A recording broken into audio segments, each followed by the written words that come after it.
Since you've been through this process, we don't need to tell you who the Asian American group is. You've actually come to some of our events over the last few years as well. So we'll just dive right in. Obviously, you've been up to the legislature and you've had, your first taste of fun up there. What lessons?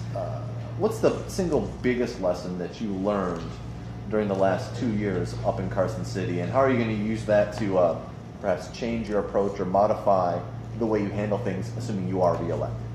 Well, thank you for the entire panel for your time today and a very long weekend, and for an opportunity to come back before you. For me, it was a very educational experience, and I think that everybody has. You get a little flavor, and I've lobbied up in Carson City a lot, and so you have a flavor of kind of what goes on in the building. But you certainly, being a legislator, get a new perspective of what goes on and the amount of work that's involved in order to complete that 120-day session. And really, the task that each one of us has and the responsibility that each one of us has to our constituents and to the state to not waste a second of that time up there. I can tell you, I worked on average 18 hours a day. I'd get in the morning at 7. I told lobbyists I'd be available at 7 in the morning to meet with them. I was fortunate to be one of 2 freshmen that were assigned to 4 committees. Only 2 of us that were. So I was in committee almost all day, Monday through Friday. And I would stay until midnight. I forced myself to leave at midnight so I would go get a little bit of sleep so I could do it all over again the next day. One of the biggest lessons I think I took from that experience was the relationships that I was able to form with all areas of industry, all areas of agencies, and why that's important and why it's been very beneficial to me since being home and during the interim is because of the value of those relationships. When constituents reach out to me, which they do regularly, I now have a base of individuals that I can call directly and say, hey, I have this situation that I brought. I don't know how to handle it. It's not an area of my expertise, but it's your area of expertise. How can we help this constituent out? Where can I guide this constituent to get some answers? And we certainly can't always answer or solve every single situation that's brought forth to any of us. But I think from a representative standpoint, I really take it as it's my responsibility in this role as a legislator to be that resource for my constituents and to be able to guide them and assist them and at least allow them to be heard. And I think that that's something that I hear. I had an email, Friday, from a constituent with a situation with Wells Fargo. I was at an event last night, which Wells Fargo was a sponsor of, and I got to introduce myself and meet just the person who I needed to talk to.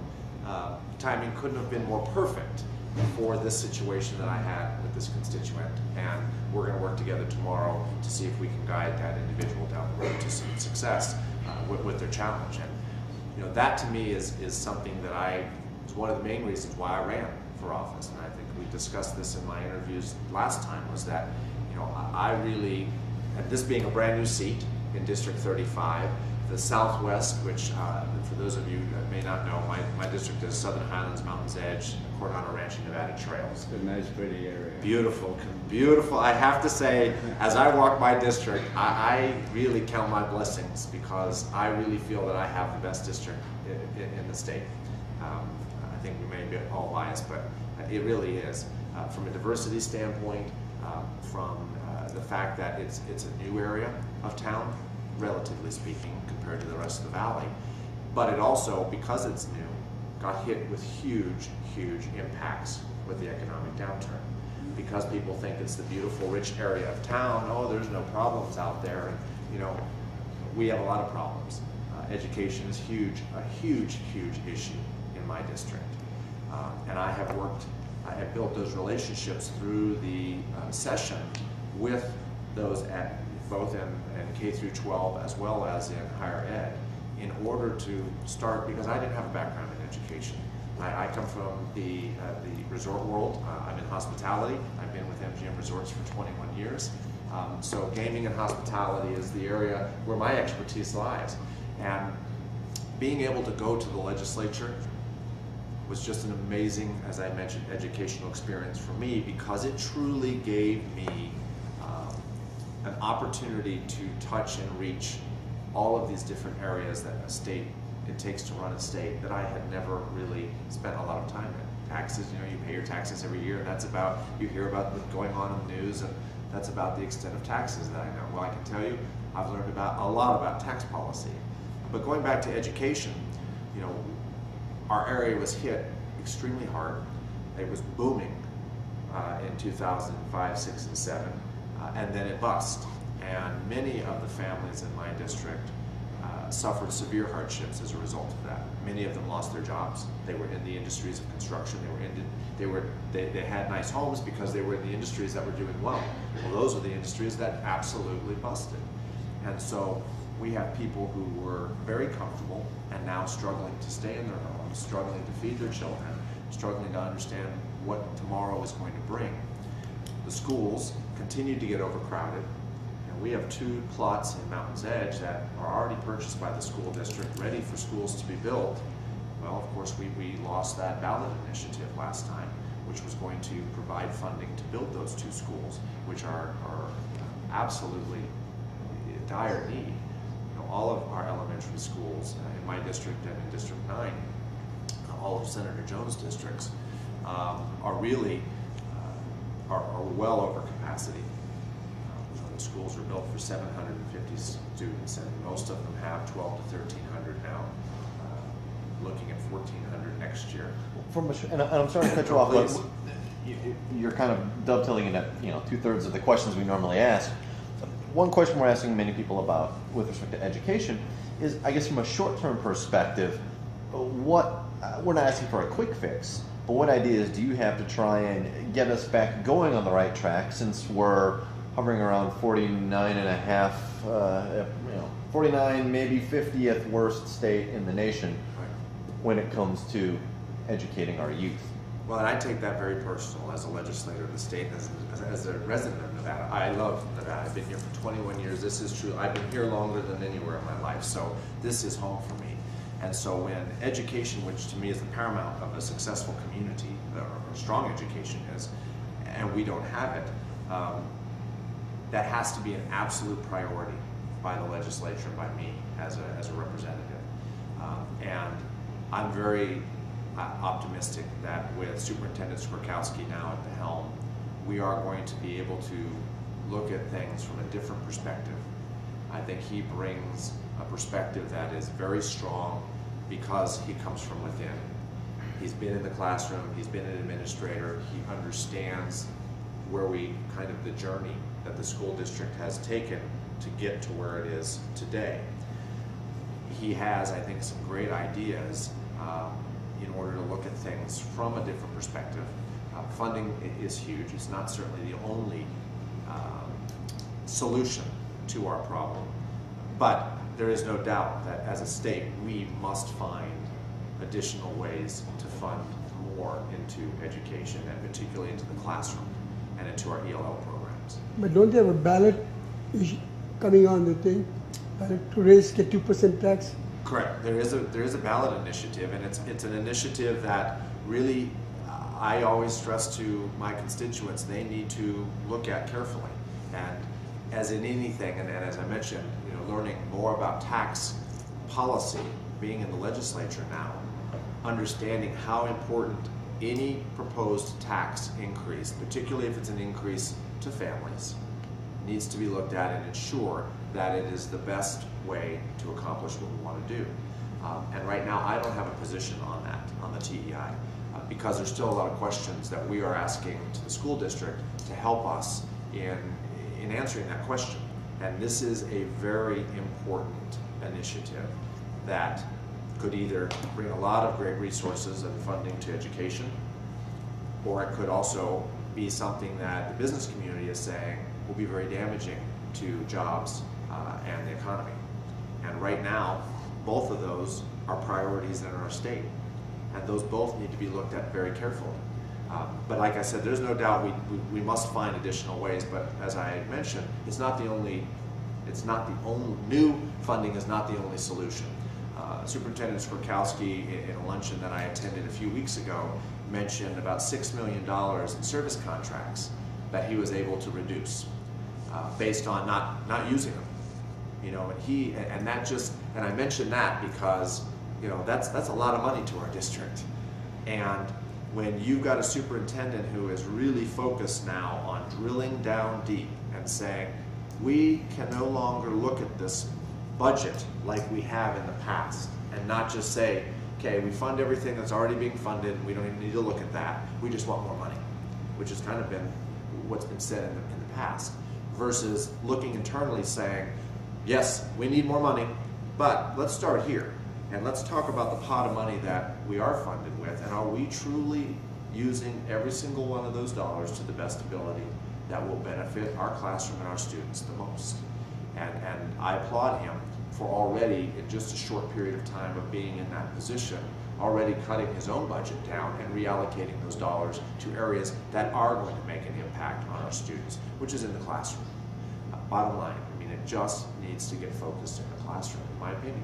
And from the teachers, I've gone to all of the schools in my district, and I've met with all of the principals. I've met with many of the parent teacher organizations. Some have a PTA, just some have a parent advisory group, so that I clearly understand what are the challenges from both administrative side as well as parent side. And I've met with a lot of the teachers. We have a lot of teachers that live in my district. So as I knock on doors, I'm talking to a lot of teachers and asking them what is their specific situation, what are their thoughts and ideas, because really, as a legislator, I'm not going to, and someone who doesn't have an education background, I'm probably not going to come up with the idea that will save education. But I can certainly be the one to talk with a lot of people who are the experts and say, what do you think it is? What would make your life as a teacher better? How would you be able to improve your students' achievement if you got what? Is it a smart board in the classroom? Is it less students in the classroom? Is it books? Is it funding for supplies? What is it? What can we do to help? Because we have, and I told Pat, Superintendent Skorkowski, in my meeting with him after he took the position, I went and met with him and I said, Pat, education is extremely important to me in my district. I said I want to work very closely with the district in understanding what are some solutions for the Southwest specifically with the overcrowding. We are portabled out. We don't have the infrastructure to put any more portables on the schools in my district. There are one or two schools that are not at capacity, and that's why we went through this past year the rezoning and moving some of the students around. I think there's still some opportunities there that I'd like to work with the district on, particularly with Wright Elementary and Reedham Elementary in Mountain's Edge, as many of those residents move specifically into that community to put their children in those schools. And they're being bumped or they're being rezoned because students from other parts of the valley are coming and are taking up those spots. I think that that's something we need to look at. I think that there may need to be some form of a solution there where geographically the people who live in the area of these public schools have the ability to have a priority to be there. Because it doesn't make a lot of sense to me that if you live across the street from Reedham Elementary that you're being zoned and bused over to Frias. That just doesn't make sense. When now it's either a transportation issue for the district that they're going to have to incur the cost on, or it's a hardship on the family because now you've got parents that have to make a 7-mile trek around down Blue Diamond and so forth, which we're correcting with the new overpass soon, right by Frias. But for now, and going down a one-lane each direction Jones Boulevard in order to get your child to school, which is now a 30-minute process for you in the morning. Because of the stop sign, there's 3 schools on the way to Frias that you've got to pass through. Those are challenges that I think that we really need to look at, and I'm excited to be a part of that and getting into these schools and meeting with the administrations to understand what can I do as a representative of that district and have the conversations that we need to have with the superintendent, with the school board, with the trustees, and say, here's what my parents are saying. what can we do to fix this problem? And I can tell you that to me has been the biggest lesson that I've learned, is to take the relationships that we as legislators have the opportunity, if we take advantage of it, to build throughout every industry and everything that the state touches, and then being able to utilize those relationships to better our community. Because that's why I ran. I ran to be a representative in order to enrich and make the lives better for others. That is my whole purpose for running. I've done it in my community work for the last 20 years in this valley, and I wanted to take it from just from where I was very focused in community work and take it to a state level. Kevin? We know what you're going to ask. Well, I'm going to ask you different. So my question is that, do you know who is the authority to guide, say, preschool? Okay, who have the control over the preschool? Is the superintendent or shed a light for me? Well, that's a great question. Preschool was not one of the areas that we really looked a lot at. I mean, we talked about it, but we didn't talk about a lot about it. And so, to tell you the truth, with all of these different preschools that are around, I don't know who the authority is over those.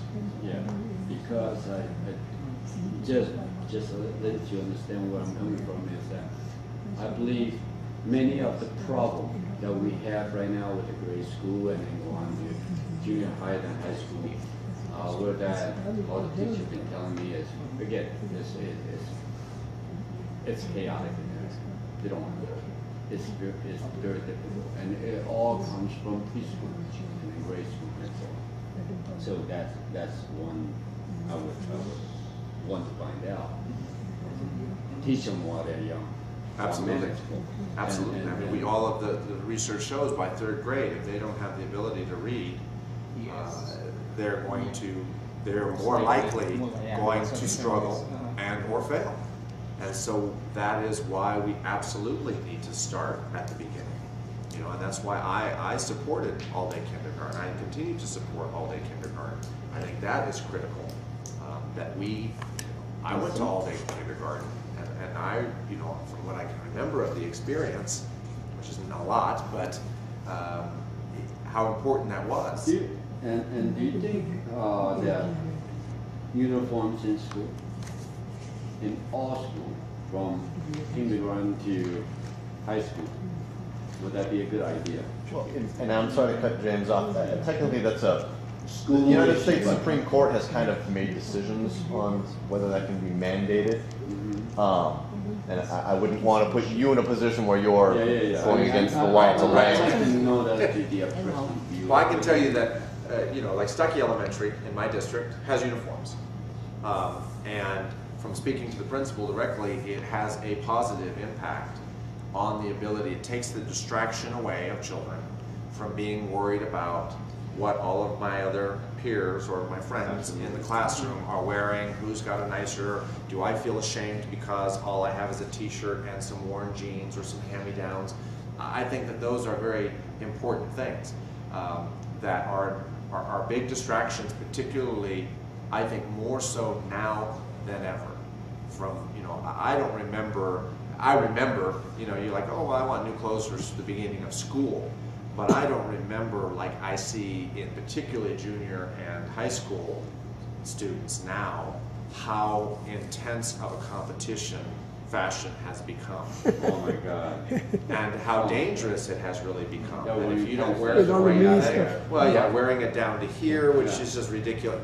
But even that, you know, from a bullying standpoint, you know, do you wear something that some students maybe perceive as, if you're a male, is girly, or if you're a female, is too butch, you know, those types of things that lead to a lot of bullying. So I think there's a lot of merit in that, and I can tell you from Stuckey Elementary, they've had great success with that program. It comes down to funding, though, also, and you know, Stuckey will provide for students who come into Stuckey, they have a closet.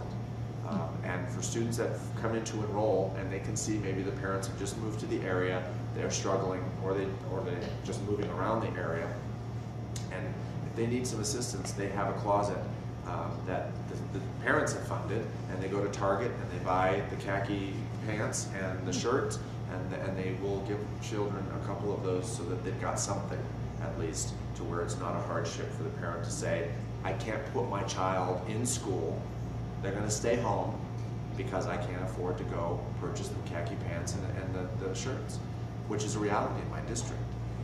So I think it's a great program. It's I can help you have a made in China to bring it here cheap. If you want, he can bring the truckload. We can bring a container load Yeah. for the whole school. He'll drive it all the way from China. Yeah. 40-foot container of all uniforms. And we can help fund it too. Absolutely. And we're not worried about it. Anyway, Thank you. I know that as a representative, you have diverse issues as far as your constituents are concerned. Your group. I besides being a board member of AAG, I'm also the vice president of the Adult Residential Care Providers of Nevada, and we represent over 3,500 of our most vulnerable citizens through our more than 350 small business owners. But we are the least understood. We are the least financially compensated, and we are one of the most overly misregulated. And one of our, well, besides that, you know, we even though we play a very vital role in the industry, for the fact that we declog most of our emergency rooms, and we offer an affordable alternative housing and care. Instead of our state paying $250 to $500 per day, we could offer $60 for the same care to our most vulnerable citizens. But one issue right now that we are facing is the fire marshal. Okay, he's put in a BDR, and it's reclassifying group homes. And because of that, eventually our industry will die in 3 to 5 years because of that reclassification. And be replaced by more expensive, Yes. larger scale, more corporate Corporation entities, Type, yeah. rather than That will be subsidized by, small independent operations. correct. because right now we could accept clients that are able to pay on a private pay. We could accept them on whatever financially they're capable of or able of, compared to, you know, the big corporate types, where if their financial ability would not suffice, then that's where state subsidy will come in. And Just tell them straight the issue. What the issue is? Yeah, what is The the firefight. so yeah, the fire marshal. Yeah, just tell me straight. And he's putting up, as I mentioned, he's putting a BDR that eventually will put our businesses out, and it will have also a ripple effect. It's not just our industry, but also the industry that we work with. You have home health, you have hospices, you have pharmacies, you have medical suppliers, and other entities that we deal with. So my question is, how can you help such industry, knowing the fact that in a couple of years there will be more elderly that we know really don't have any money who would require the same care that we could provide for less cost? Okay, you know what? Let me explain to you. Basically, the group homes. Like, you know, I have one of those, 6 patients or 10 patients, and you know, the Asian community basically has 300 some plus.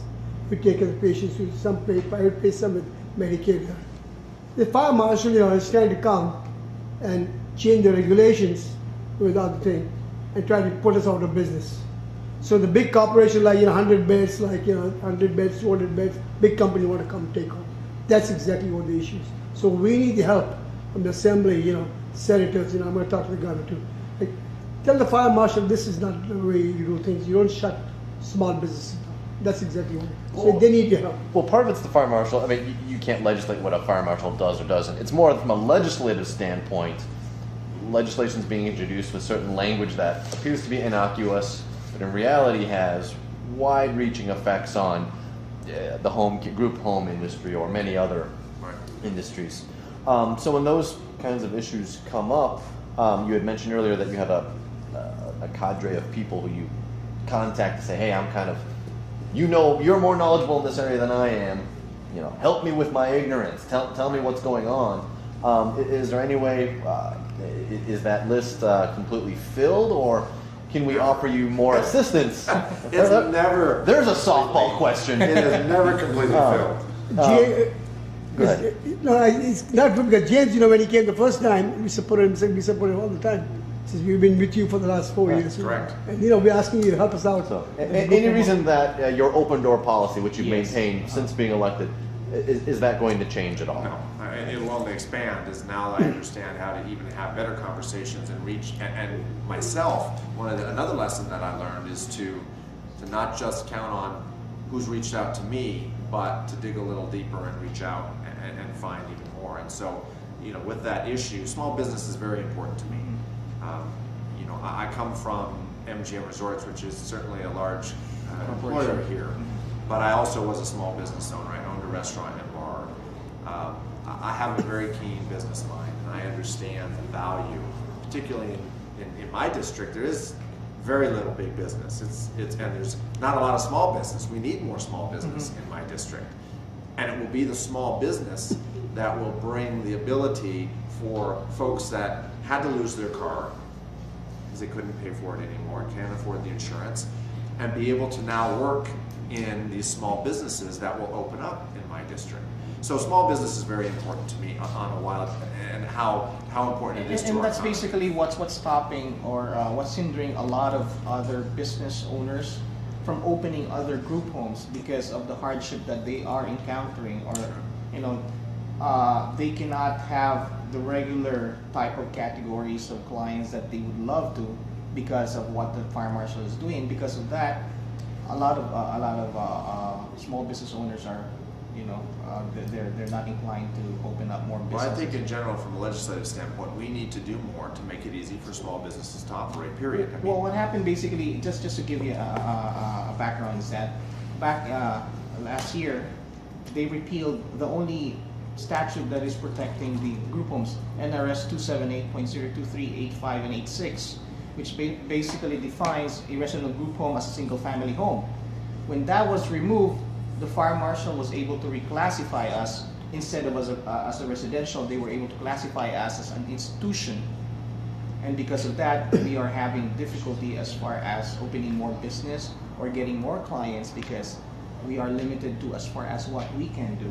well, I'm committed to having that open door availability and take a look at that, because there is, with what we've got coming with healthcare in general, with hopefully more people seeking care and not just in an emergency room, that we will definitely have a need for more of these small business operations. We will also have a need for the larger operations as well. But I believe in balance, and I believe that there is a balance that you can have big business and small business work simultaneously, and both to be successful, and both be able to provide a product or service for the community that benefits the community. It's a choice, actually. Some people would probably prefer a big facility type kind of thing, but a lot of the elderly also would like to prefer a home type kind of setting that the group home owners are offering. And also, this new fire marshal is saying that the 6 previous fire marshals who upheld what we have right now, they're all wrong. And that's why he's changing everything that they've done in the past. You know what? That's not something that I know. legislatively You know what you do? we can. James, when you have some time, they have a group ECHO. There are about 40 group homeowners. They have about 78 people get together every month, right? At least. Yeah, why don't you invite James That'd when be it's great. free time? Look at James' schedule, what it is. When he works at the MGM, in charge of HR, housekeeping and all.